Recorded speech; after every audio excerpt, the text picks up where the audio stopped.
नमस्कार। मैं वीके शास्त्री अपने चैनल के माध्यम से आप सभी दर्शकों का बहुत बहुत स्वागत करता हूं।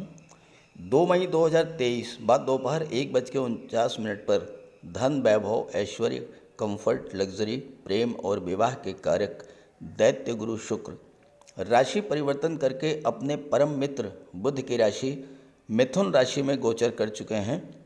इस गोचर की सबसे महत्वपूर्ण बात यह है कि 2 मई से 30 मई तक शुक्र और शनि दो इनका नवम पंचम योग बनेगा और त्रिकोण का संबंध बनने से शुक्र और शनि दोनों ही एक्टिवेट होंगे और अपना पूरा फल देने में सक्षम होंगे। तो शुक्र के इस राशि परिवर्तन का मीन राशि के जातकों के जीवन पर क्या प्रभाव पड़ेगा, इसी का विश्लेषण करेंगे इस वीडियो में। लेकिन उससे पहले मैं आपको ये बताऊंगा कि शुक्र क्या है, ये समझाऊंगा कि शुक्र का प्रभाव क्या होता है, तभी आप राशि परिवर्तन के प्रभाव को ठीक से समझ पाएंगे। ये विश्लेषण आपकी चंद्र राशि के आधार पर किया जा रहा है और वीडियो के अंत में मैं आपको शुक्र के उपाय भी बताऊंगा। दूसरी बात, कमेंट बॉक्स में किसी भी अनजान व्यक्ति के द्वारा दिए गए नंबर पर भूल करके भी कांटेक्ट मत कीजिएगा, आपके साथ फ्रॉड हो सकता है। पहले ये समझते हैं कि शुक्र क्या है और शुक्र का हमारे जीवन पर क्या प्रभाव पड़ता है। ज्योतिष शास्त्र में शुक्र को धन, वैभव, ऐश्वर्य, समृद्धि, संपन्नता, लव, रोमांस, विवाह, संतान, लग्जरी और विलासिता का कारक माना गया है। शुक्र प्रेम है, आकर्षण है, ग्लैमर है। शुक्र ही संतान उत्पत्ति के कारक हैं जिससे सृष्टि आगे बढ़ती है। दुनिया की वो सभी चीज़ें जिनमें आकर्षण है, चमक दमक है, ग्लैमर है और जिसे पाकर हमें सुख मिलता है, खुशी महसूस होती है, उन सब में शुक्र ही हैं। शुक्र कला और सौंदर्य के कारक हैं। वहीं ज्योतिष शास्त्र में शुक्र को दैत्य गुरु माना जाता है और इस तरह से शुक्र परम ज्ञानी भी हैं। शुक्र हमारी इच्छाओं और सपनों को रिप्रेजेंट करते हैं और अगर शुक्र कुंडली में बली हो तो ऐसे जातक की हर इच्छा पूरी होती है।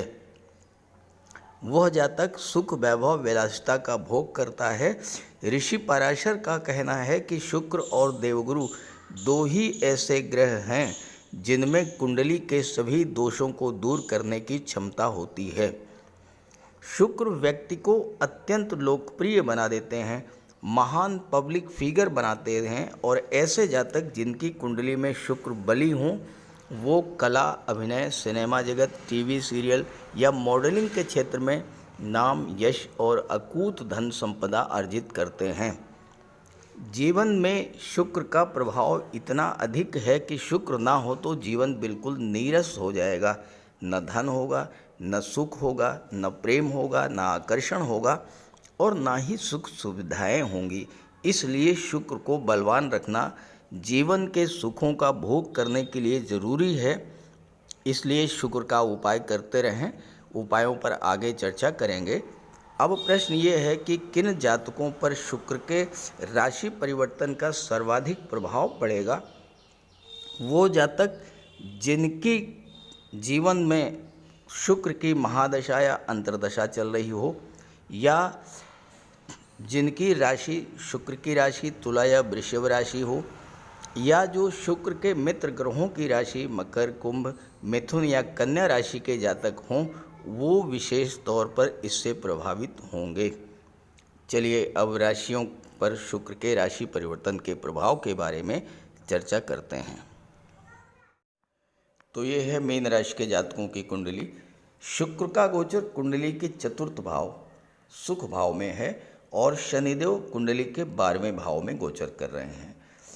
शुक्र और शनि में नवम पंचम का योग बन रहा है। देखिए शनि से काउंट कीजिए 1, 2, 3, 4, 5।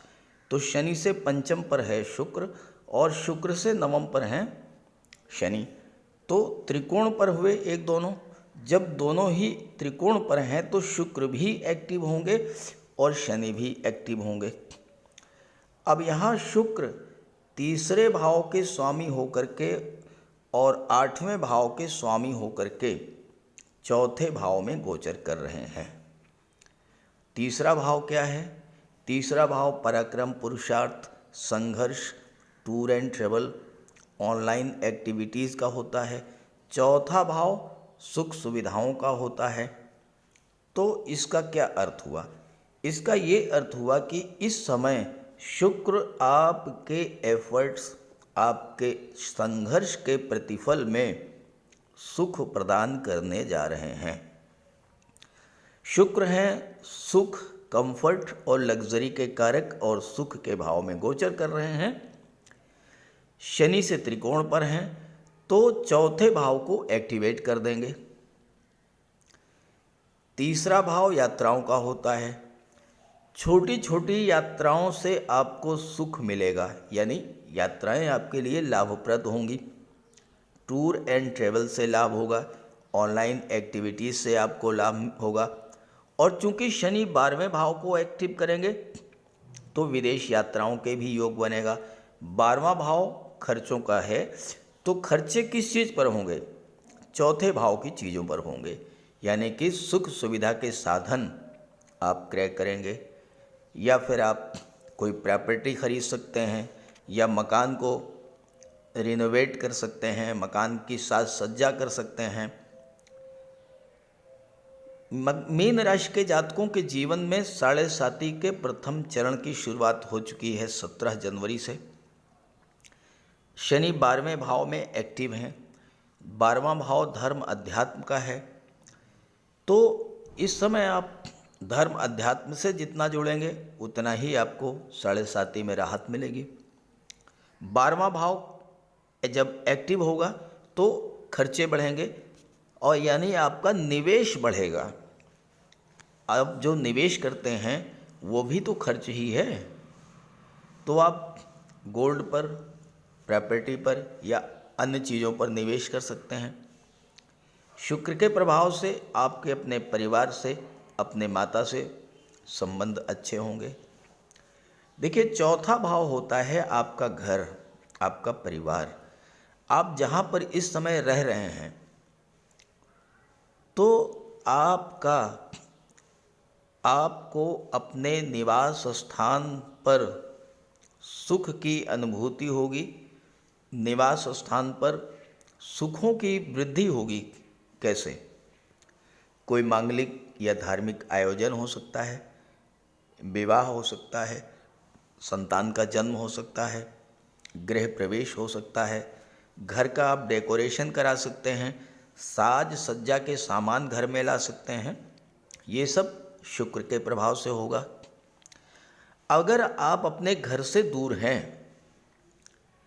विदेश में हैं, विदेश का मतलब अपनी मातृभूमि से किसी दूसरे शहर, किसी दूसरे राज्य में जहाँ पर भाषा, कल्चर थोड़ा बहुत बदल जाए, तो इन 27 दिनों में अपनी मातृभूमि, अपने घर जाने का भी योग बनेगा। घर से आपका लगाव बढ़ेगा। तीसरा भाव कम्युनिकेशन का होता है, संवाद का होता है। अगर आप घर नहीं भी आ पा रहे हैं तो टेलीफोन के माध्यम से अपने घर से आपका लगाव बढ़ेगा। तीसरा भाव भाई बहनों का होता है, तो भाई बहनों से सुख मिलेगा, यानी भाई बहन आपको सपोर्ट करेंगे, और आप अपने भाई बहनों के लिए कुछ करना चाहते हैं तो वो भी कर पाएंगे। ऑनलाइन एक्टिविटीज़ से लाभ मिलेगा। ऑनलाइन प्लेटफॉर्म से जुड़कर कोई कार्य करते हैं उनको लाभ मिलेगा। जो लोग प्रॉपर्टी डीलिंग या रियल एस्टेट से जुड़े हैं, जो लोग वास्तुशास्त्र से जुड़े हैं, उन्हें भी लाभ होगा, क्योंकि शुक्र जो हैं ये चौथे भाव में गोचर कर रहे हैं, जो कि प्रॉपर्टी को शो करता है, और दृष्टि कर्म के भाव पर है। शुक्र अष्टम के स्वामी हैं। अष्टम भाव दुखों का, पीड़ाओं का, आकस्मिक घटनाओं का और परिवर्तन का होता है, और तीसरा भाव भी यात्राओं का होता है। तो नौकरी में या व्यापार में किसी तरह का कोई परिवर्तन करना चाहते थे तो परिवर्तन आप करेंगे।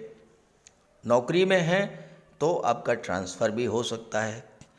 घर में किसी न किसी तरह का परिवर्तन जरूर होगा, कि चौथा भाव आपका घर है और शुक्र तीसरे और आठवें के स्वामी हैं, दोनों ही परिवर्तन के कारक हैं। तो घर में किसी न किसी तरह का परिवर्तन जरूर होगा। किराए पर घर, आप किराए पर हैं तो घर बदल सकते हैं, या आप नए घर में प्रवेश कर सकते हैं, या घर का आप कुछ डेकोरेशन करा सकते हैं, विस्तार कर सकते हैं।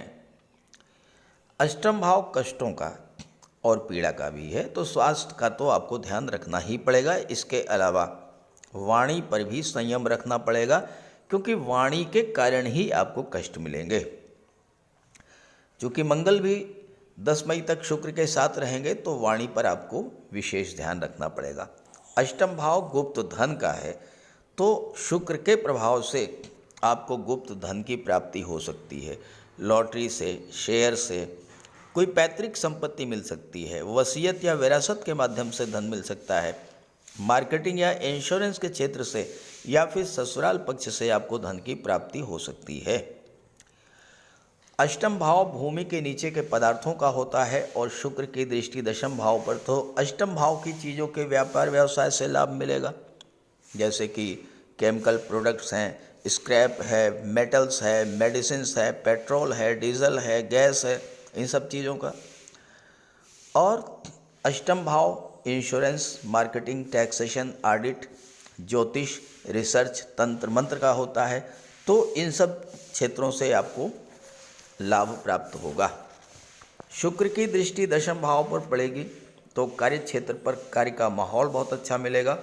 अब तक जो आपसे जलते थे, जो आपको नीचा दिखाना का प्रयास करते थे, वो आपके मधुर वाणी और व्यवहार के कारण आपके मित्र बनेंगे। शुक्र कला और सौंदर्य के कारक हैं और शनि 12वें भाव के स्वामी हैं, तो कला के किसी प्रदर्शन को लेकर के संगीत, नृत्य, नाटक, अभिनय, काव्य, इन सब से लेकर जुड़ करके विदेश यात्राएं भी आप कर सकते हैं। तो मीन राशि के जातकों के लिए शुक्र का ये राशि परिवर्तन अत्यंत शुभ है। इस राशि परिवर्तन का और अधिक लाभ मिले, इसलिए शुक्र का उपाय अवश्य कीजिएगा। बात करते हैं उपायों पर। ज्योतिष शास्त्र में शुक्र ग्रह को प्रेम, सौंदर्य, वैवाहिक सुख, वैभव, ऐश्वर्य का कारक माना गया है। जिन जातकों की कुंडली में शुक्र ग्रह मजबूत होता है, उनका दाम्पत्य जीवन अत्यंत मधुर और प्रेम से भरा होता है। शुक्र ग्रह की शुभता के चलते पति पत्नी के बीच हमेशा सामंजस्य बना रहता है और उनके पास कभी भी भौतिक सुखों की कोई कमी नहीं होती है। वहीं कुंडली में शुक्र के कमज़ोर होने पर व्यक्ति को आर्थिक तंगी झेलनी पड़ती है। पति पत्नी के बीच किसी न किसी बात को लेकर अक्सर वैचारिक मतभेद बने रहते हैं। तो इसके लिए शुक्र के उपाय कीजिए।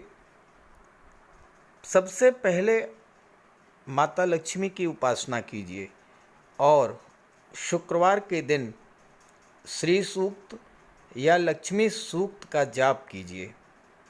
दूसरा, घर को साफ सुथरा स्वच्छ रखें, साफ सफाई पर विशेष ध्यान दें और घर में कबाड़ बिल्कुल जमा ना होने दें, कबाड़ को हटा दें। भूल करके भी फटे हुए या जले हुए कपड़े ना पहने, साफ सुथरे प्रेस करके कपड़े पहने और कपड़ों पर इत्र का भी प्रयोग करें। साथ ही साथ आप शुक्रवार के दिन 21 शुक्रवार तक सफ़ेद वस्तुएं, चीनी, दूध, दही, घी, इन सब का दान करें। और अगर आप कर सकते हैं तो शुक्रवार का व्रत भी रखें। व्रत के दिन माता लक्ष्मी की उपासना करें। चीनी, दूध, दही, घी, श्वेत वस्तुओं का दान करें। कन्याओं को भोजन करें, खीर और मिष्ठान। साथ ही साथ आप स्वयं भी शुक्रवार के दिन सफ़ेद रंग के वस्त्र धारण करें। शुक्र की शुभता को प्राप्त करने के लिए आप हीरा भी धारण कर सकते हैं, लेकिन किसी ज्योतिषी से सलाह लेकर के, और सच्चा मोती भी आप धारण कर सकते हैं। साथ ही साथ महिलाओं का सम्मान करें। किसी भी दशा में प्रयास ये करें कि अनावश्यक झगड़ा ना हो, कोई वाद विवाद की स्थिति हो तो उसको तूल ना दें।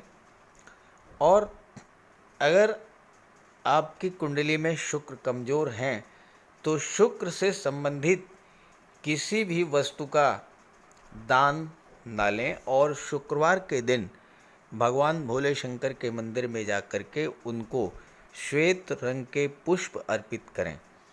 अगर आप ये सब उपाय करते हैं तो शुक्र को बल मिलेगा और आपको शुक्र के सभी लाभ, सभी फल प्राप्त होंगे। नमस्कार।